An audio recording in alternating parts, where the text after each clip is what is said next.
nama saya Nadia Ulfa. Saya mahasiswa Poltekkes Bandung jurusan Gizi. Hari ini saya akan menjelaskan materi mengenai sistem pelayanan 5 meja posyandu. Kegiatan rutin posyandu diselenggarakan dan digerakkan oleh kader posyandu dengan bimbingan teknis dari puskesmas dan sektor terkait. Pada saat penyelenggaraan posyandu, minimal jumlah kader adalah 5 orang. Jumlah ini sesuai dengan jumlah langkah yang dilaksanakan oleh posyandu, yakni yang mengacu pada sistem 5 meja posyandu. Sistem 5 meja posyandu adalah kegiatan pelayanan mulai dari pendaftaran hingga pelayanan kesehatan yang dilaksanakan pada hari buka posyandu. Meja pertama hingga keempat dilaksanakan oleh para kader, sedangkan meja kelima dilaksanakan oleh kader bersama petugas kesehatan. Meja pertama atau pendaftaran, meja kedua atau penimbangan, meja ketiga atau pengisian KMS, kemudian meja keempat atau penyuluhan, dan meja kelima atau pelayanan kesehatan. Sistem pelayanan 5 meja posyandu bukan berarti benar-benar harus ada 5 meja, karena ini hanyalah merupakan sistem kegiatan. Artinya 5 jenis kegiatan dan bisa saja tidak semua kegiatan menggunakan meja yang sesungguhnya. Meja pertama atau pendaftaran. Yang pertama, kader mendaftarkan nama bayi atau balita yang dibawa ibunya pada secari kertas yang akan diselipkan di KMS-nya. Apabila pesertanya baru, maka diberikan KMS yang baru. Yang kedua, untuk pendaftaran ibu hamil, nama ibu hamil ditulis pada formulir atau register ibu hamil. Kemudian langsung dipersilahkan ke meja keempat. Meja kedua atau penimbangan. Kader di meja 2 menimbang dan mencatat hasil penimbangan bayi atau balita pada secari kertas yang diselipkan dalam KMS. Adapun langkah penimbangan menggunakan dacin. Yang pertama, mempersiapkan dacin. Gantung dacin pada tempat yang kokoh seperti pelana rumah atau kusen pintu atau dahan pohon atau penyangga kaki 3 yang kuat. Letakkan bandul geser pada angka 0. Jika ujung kedua paku timbang tidak dalam posisi lurus, maka timbangan perlu ditera atau diganti dengan yang baru.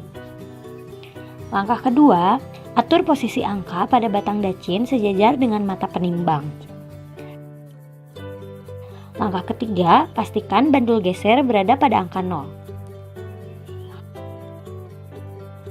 Langkah 4, pasang sarung timbang atau celana timbang atau kotak timbang yang kosong pada dacin. Langkah 5, seimbangkan dacin yang telah dibebani dengan sarung timbang atau celana timbang atau kotak timbang dengan memberi kantong plastik berisikan pasir atau batu kerikil atau bisa juga beras di ujung batang dacin sampai kedua jarum di atas tegak lurus. Langkah ke-6, lakukan penimbangan balita dengan memasukkan balita ke dalam sarung timbang dengan pakaian seminimal mungkin dan geser bandul sampai jarum tegak lurus. Baca berat badan balita dengan melihat angka di ujung bandul geser, kemudian catat hasil penimbangan dengan benar. Kembalikan bandul ke angka 0 dan pastikan bandul aman, kemudian keluarkan balita dari sarung atau celana timbang atau kotak timbang. Selanjutnya, meja ketiga atau pengisian KMS. Pertama, pada balita atau bayi yang pertama kali ditimbang, perhatikan isian nama ibu dan nama anak pada sampul depan buku KIA. Langkah kedua, pastikan juga halaman 4 Romawi buku KIA apakah nomor registrasi, nomor urut, dan identitas keluarga sudah terisi dengan lengkap.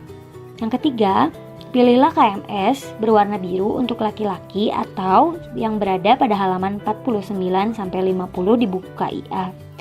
Dan pilihlah KMS berwarna merah muda untuk perempuan atau yang berada pada halaman 51 hingga 52 buku KIA. Selanjutnya, isilah nama anak dan nama posyandu pada bagian atas halaman KMS. Langkah kelima, isilah bulan lahir anak pada kolom bulan penimbangan di bawah umur 0 bulan.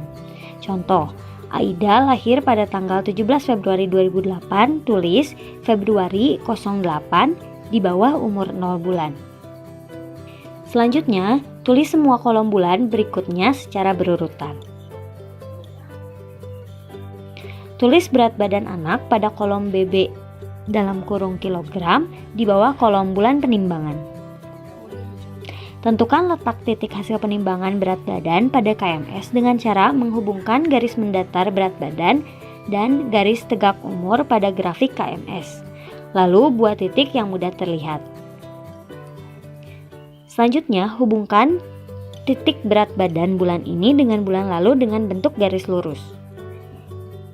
Catatan, jika anak bulan lalu tidak ditimbang, maka garis pertumbuhan tidak dapat dihubungkan. Selanjutnya, meja keempat atau penyuluhan. Kader yang bertugas di meja ini menerima KMS anak dari keluarga balita, kemudian membacakan dan menjelaskan data KMS tersebut. Apabila tidak ada petugas kesehatan di meja 5, kader dapat melakukan rujukan ke tenaga kesehatan, bidan, PLKB, atau puskesmas. Kader juga dapat memberikan penyuluhan gizi dasar, misalnya pemberian makanan tambahan atau PMT, tablet tambah darah atau TTD, vitamin A, oralit, dan lain sebagainya. Yang terakhir, meja kelima atau pelayanan kesehatan. Kegiatan ini utamanya hanya dilakukan oleh petugas kesehatan, bidan, atau petugas lapangan keluarga berencana PLKB yang memberikan layanan antara lain imunisasi, KB, pemberian tablet tambah darah atau TTD, vitamin A, dan obat-obatan lainnya. Berikut gambaran alur sistem pelayanan 5 meja posyandu. Sekian penjelasan mengenai sistem pelayanan 5 meja posyandu. Saya ucapkan terima kasih.